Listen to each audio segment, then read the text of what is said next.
can look at our immune system as basically our own personal army. Our own personal army that actually is there to protect us from things outside of us that will cause us harm. So we want to build ourselves a very good army. The first thing we want to do is actually supply the army with the tools they need to succeed. Imagine if you supplied your army, instead of the proper tools to combat different enemies out there, you give them a Nerf gun. 3, 2, 1.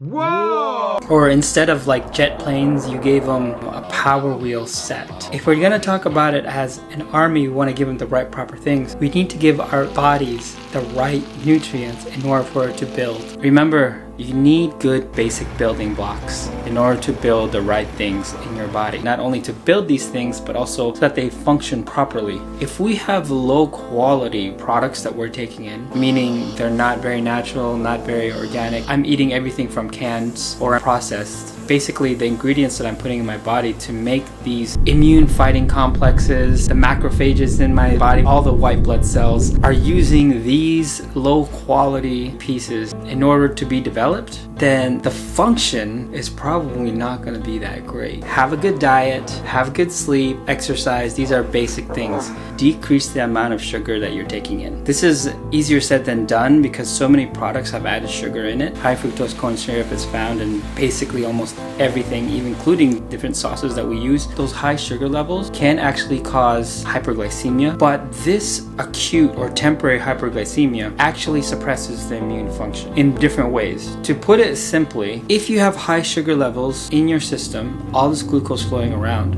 they can actually disrupt cell signaling. Once there's some kind of foreign object or some kind of area in your body that is infected, the cells around it will send proteins out to signal neutrophils that there's something here, and that those neutrophils will then attach to those cell receptors and then move into that tissue to then engage with that foreign object or that infection. That's the normal response. However, sugar molecules attaching to these receptors that originally neutrophils would attach to. Because they're attached to them, they can't really sense the cell signaling, and also they can't adhere properly to the cells that are signaling this infection. Therefore, because they can't attach, they can't go into the tissue and engage with that infection. You could almost think of it as if, for example, let's say you're trying to find your keys. No, my keys. Looking for your keys?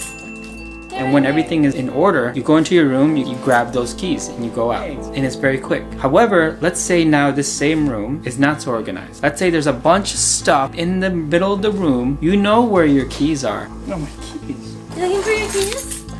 They're right here. However, it's going to take you longer to get to your keys because of all these things you need to go around. When you have high levels of sugar, the immune cells can't get to where they need to. Second.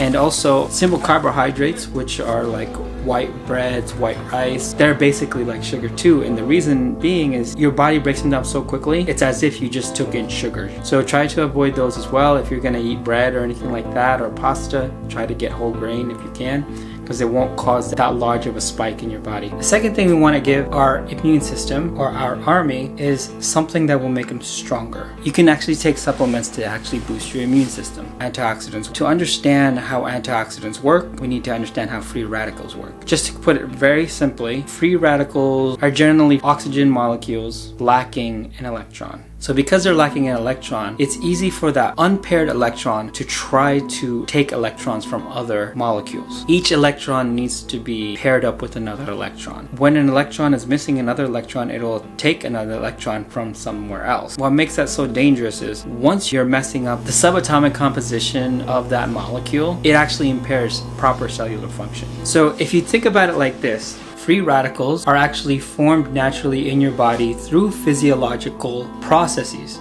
that can lead to inflammation, cellular damage, which can lead to tissue damage. It's kind of like this. If you can imagine a barn, each plank of wood on that barn is put together and held there by a nail. Now a nail has two parts and they're paired up. You have the shaft of the nail and then you have the head of the nail. Now imagine a carpenter building a barn and he's putting up these planks of wood. Over time, just because of natural occurrences, things of that nature, that barn gets worn down. That barn gets worn down and eventually the heads of these nails pop off. And if that starts to happen, where one nail head pops out that loosens up the plank, because that plank is tied in there by other nails, when one nail is loosened up, it causes problems for the next nail, which will eventually cause it to erode quicker as well. What do antioxidants do? Antioxidants are basically components that you can add to your body, which would actually stabilize those free radicals or give up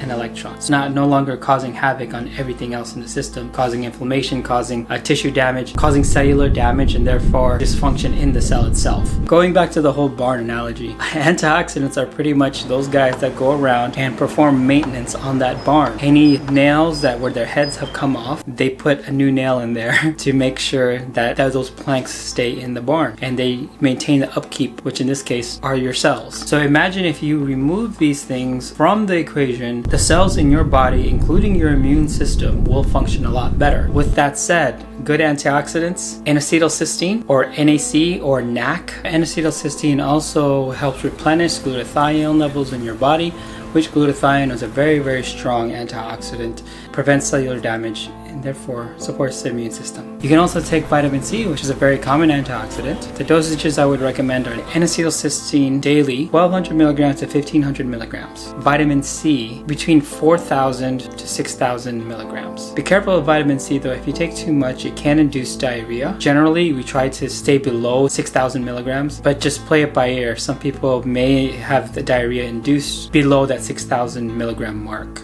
The third thing we need to do is not suppress our army. And how you do that is by relaxing. The hardest thing you can do right now, but possibly the best thing, is to just relax. I understand that anxiety is an all-time high right now, but trust me, you're gonna need to relax in order for your immune system to function properly. I know everyone's scared, everyone's trying to deal with the situation their own way. Toilet paper is worth more than gold right now. The more stressed you are, the more you'll increase cortisol in your system, which is a hormone. When these cortisol levels are chronically high, they will continue to suppress your immune system. And the reason being is if you're in a state of stress, for example, you're being chased by a bear. No!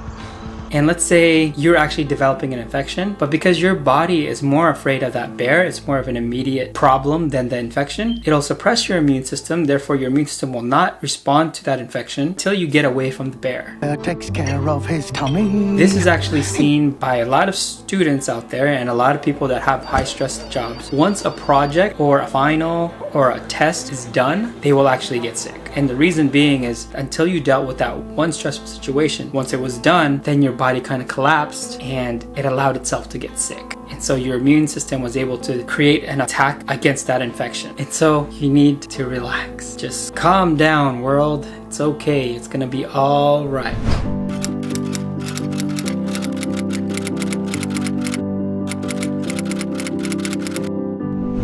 This is Dr. R. Thank you for watching. Join us for the next video. We're going to talk about anxiety and toilet paper. If you found value in this video, please like. And if for more content like this, please press subscribe. This is Dr. R, and this is Worth Saying.